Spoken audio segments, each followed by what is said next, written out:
திருப்பூருக்கு வேலை தேடி வந்த 15 வயது சிறுமிக்கு நேர்ந்த கொடூரம். திருப்பூரில் வேலை வாங்கி தருவதாக கூறி கேரளாவிற்கு அழைத்து செல்லப்பட்ட 15 வயது சிறுமிக்கு பாலியல் தொல்லை கொடுத்த மேன்பவர். நிறுவன உரிமையாளர் ஹென்றி மார்சல் என்ற சிவா மீது போக்சோ சட்டத்தின் கீழ் வழக்கு பதிவு செய்யப்பட்டு சிறையில் அடைக்கப்பட்டார்.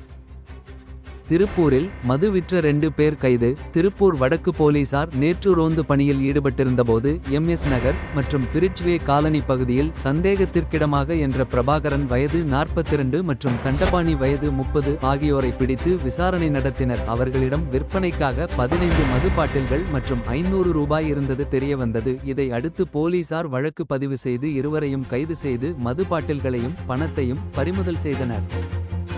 திருப்பூரில் பெண்ணை தாக்கிய முதியவர் மீது வழக்கு. திருப்பூர் KVR நகர் 5வது விதியைச் சேர்ந்த 60 வயது முதியவர் முத்தையாவுக்கும் 40 வயது பெண்ணுக்கும் இடையே கள்ளத்தொடர்பு ஏற்பட்டதாக கூறப்படுகிறது. இதை அந்த பெண்ணின் தாயார் கண்டித்ததால் அந்த பெண் முதியவருடன் பேசுவதை நிறுத்தினார். இதனால் ஆத்திரமடைந்த முதியவர் அந்த பெண்ணையும் அவரது தாயாரையும் தாக்கிவிட்டு தப்பி ஓடிவிட்டார். இது குறித்து திருப்பூர் மத்திய போலீசார் முத்தையா மீது வழக்கு பதிவு செய்து அவரை தேடி வருகின்றனர்.